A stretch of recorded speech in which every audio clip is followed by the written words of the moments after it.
जय हिंद। देखिए, हर कानूनी दस्तावेज के पीछे ना एक कहानी होती है।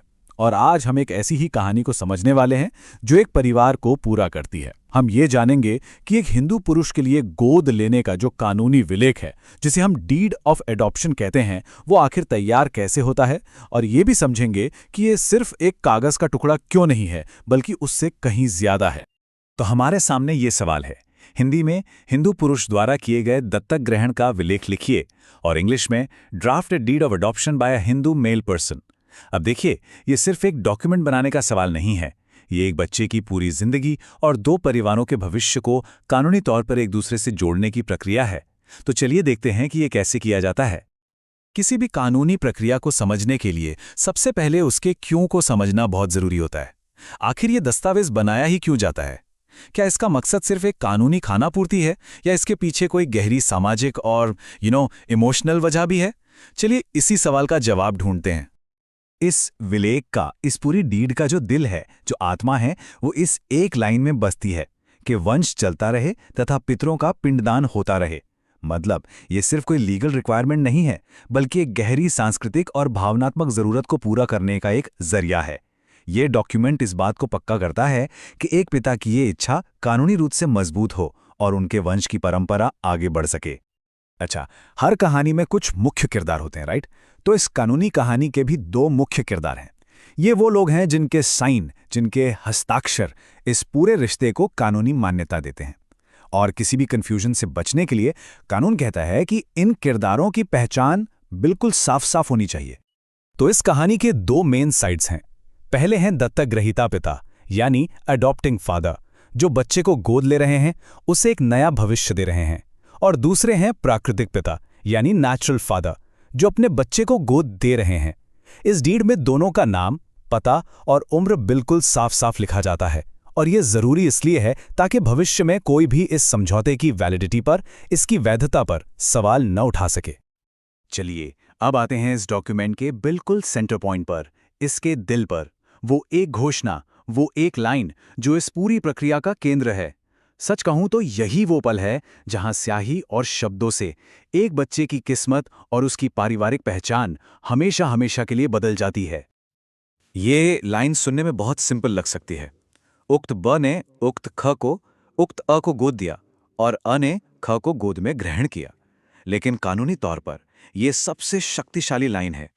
ये एक तरफ से देने और दूसरी तरफ से स्वीकार करने के एक्शन को साबित करती है। यही वो act of giving and receiving है जो गोद लेने की प्रक्रिया को कानूनन पूरा करता है। तो ये पूरी कानूनी इमारत ना दो मजबूत पिलर्स पर, दो स्तंभों पर टिकी है। पहला है गोद देना, मतलब जो नेचुरल फादर हैं उनके द्वारा बच्चे को सौंपने की क्रिया। और दूसरा है गोद में ग्रहण करना, यानी जो अडॉप्टिंग फादर हैं उनके द्वारा बच्चे को स्वीकार करने की क्रिया। जब ये दोनों एक्शन साफ साफ पूरे हो जाते हैं, तभी कानून की नज़र में ये प्रक्रिया पूरी मानी जाती है। और हाँ, अगर आपको कानूनी दस्तावेज का ये आसान सा ब्रेकडाउन मददगार लग रहा है, तो एक छोटा सा काम जरूर करें।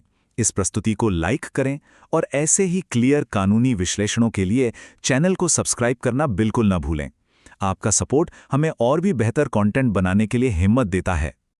तो ठीक है, डीड बन गई, साइन हो गए, सब हो गया। पर इसके बाद उस बच्चे के जीवन में असल में क्या बदलता है? ये विलेख उसकी कानूनी पहचान को पूरी तरह से कैसे बदल देता है? चलिए इसके सबसे बड़े कानूनी परिणामों को, लीगल कॉन्सिक्वेंसेस को समझते हैं। सबसे पहला और सबसे बड़ा बदलाव है बच्चे को एक नई कानूनी पहचान मिलना। जो अडॉप्टिंग फादर हैं वो उसे एक नया नाम देते हैं। अब ये सिर्फ एक नाम बदलना नहीं है, यह इस बात का कानूनी सबूत है कि अब वो एक नए वंश का, एक नए परिवार का हिस्सा है, और अब से यही उसकी नई पहचान होगी। इसके साथ ही एक बहुत बड़ा कानूनी नतीजा ये होता है कि बच्चे के सभी अधिकार, जैसे कि विरासत का हक, प्रॉपर्टी का अधिकार, उसके प्राकृतिक परिवार से हमेशा हमेशा के लिए समाप्त हो जाते हैं। ये एक ऐसा कदम है जिसे बदला नहीं जा सकता। कानून की नज़र में उसका अपने जन्म देने वाले परिवार से अब कोई कानूनी रिश्ता नहीं रहता। और जैसा कि कहते हैं, जहां एक दरवाजा बंद होता है वहीं दूसरा खुलता है। गोद लिया गया बच्चा दत्तक परिवार में एक सगे बेटे, यानी नेचुरल बॉर्न सन के सभी अधिकार और कर्तव्य हासिल कर लेता है।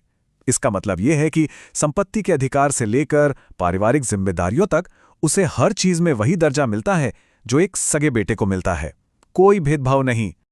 अब जब हमारी कहानी के सारे हिस्से लिख दिए गए हैं, तो सवाल उठता है कि इसे एक मजबूत कानूनी दस्तावेज कैसे बनाया जाए। इसे लीगली बाइंडिंग कैसे बनाया जाए ताकि इसे कोई चुनौती ना दे सके।